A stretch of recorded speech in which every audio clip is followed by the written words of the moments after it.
4 ዓመት 5 ዓመት ሚዲያ ላይ የቆየን ሰው አላቅም ማለት ሚዲያ ላይ ነው ማቃት በአካል አውቂያት አላቅም አይቻት አላቅም።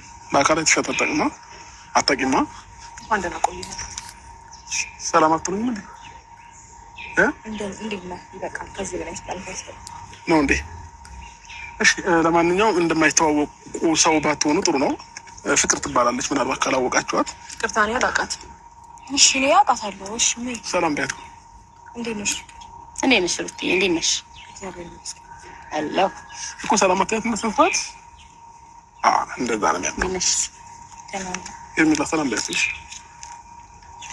ሰላም ነው ፍቅር እባላለሁ። እያይሽ ሰላም አትያትም እንዴ? አላቅሽም ስላለሽኝ ስሜ ማስታወቅ ግዴታ ነው ብዬ ነው እንዴ? አላቅሽም አቃሩን ጨርሶ ከኔ ጋር ህይወት ጀምሮ ትዳር ይዞ ልጅ ወልዶ ድጋሚ ወደ አንቺ ሲመለስ ምንድነው ሞራልሽ? አንቺ አለመጨረሽ እርግጠኛ ነሽ ከፍቅር ጋር?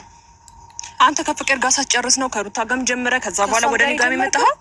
ያው ምን አለ መሰለሽ አንዳንድ ጊዜ እዚህም እዛም ልክፍ ማድረግ እንዴት ነው? ስለዚህ አሁን ሰላም ውድና የተከበራችሁ የቻናል ቤተሰቦች እንዴት ናችሁ? ደህና ናችሁ? ከእኔ ጋር ሁሉ ሰላም ነው። ዛሬ በአዲስ ቪዲዮ መጥቻለሁ ማለት ነው። ቪዲዮን ቀንጨብ አድርጌ ትንሽ አስገብቼላችኋለሁ። እንደሰማችሁት እንዳያችሁት አብርሽ ተብዬው ያው ዛሬ ፍቅረኛውን ለሩታና ለሄርሜላ ጠርቷቸው ያው አስተዋውቋቸዋል ማለት ነው። ያው የተፈጠረውን ሁላችሁም አይታችኋል እና ከምንም በላይ ደግሞ ከዛ እንደዛ ከማድረጉ ይበልጥ የሚያመው የዛሬው ጉዳይ ነው ማለት ነው። ምክንያቱም በግልጽ እንደዚህ ደግሞ እኮ ፍቅር አበዛሽው፣ ቀንሽን ጠብቂ። አንቺማ ደግሞ አንድ ቀን እንደዚህ ልብሽን ሰብሮት እስከሚሄድ ድረስ ነው። ጓደኛ ስታማ ለኔ ብለሽ ስማ ይላል ያገሬ ሰው። አንቺም ቀንሽን ጠብቂ። ግን እዛ ድረስ ቀንሽ እስከሚደርስ ድረስ ይሄን ያክል አትቆባጠሽ ማለት ነው። እንዴት ነው የሚያረጋት? በእናታችሁ ኧረ ይደብራል ከምር። ለልጁ እናት ያልሆነ ነገ ጧት አንቺንም ትቶሽ እንደሚሄድ 100% እርግጠኛ ነኝ። ነገ ጧት ደግሞ በአንቺ ላይ ሌላዋን ጀንጅኖ እንደዚህ ሰርፕራይዝ እንደሚያደርግሽ አትርሹ ማለት ነው። ሰርፕራይዝ ያደርግሻል። እናማ አትቸኩይ።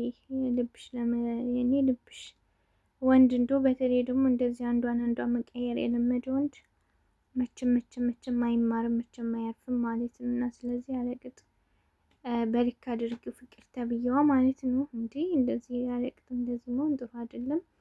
ሄርሜላ እና ሩታ ደግሞ በቃ የእናንተ አይደለም፣ የእናንተ አላለውም። ፈጣሪ ጥሩን የተሻለውን ይሰጣችኋል። ሲጀመር እሱ ከፍቅር ጋር ከሩታ ከመውለዱ በፊት ነው እንግዲህ ከፍቅር ጋር ያለው ግንኙነት ምናምን ሁላችንም እንደምናውቀው። ግን በዛም መሀል ወይ ያወሩ ይሆናል ምናምን አልተራራቁም ማለት ነው። እኔ ለሰው እንትን ቢሉም ወይ በውስጥ የሚያወሩት ይኖራቸዋል። ለዛም ይመስለኛል አሁን ድጋሚ በቶሎ ለመመለስ የቻለው ማለት ነው። እና ፍቅር ተብዬዋ ማለት ነው በልክ አድርጊው እሺ፣ ሁሉንም ነገር በልክ አድርጊው። ነገ ጧት ይሄ ነገር ሲያልፍና አንቺም ደግሞ እነሱ ቦታ ላይ ስትሆኒ ምናልባት ይህ ቪዲዮ ስታይና ስታስቢ መለስ ብለሽ ስታስቢ ጸጽትሽ ይሆናል። ስለዚህ ነገ የምትጸጸችበትን ነገር አታድርጊ ማለት ነው።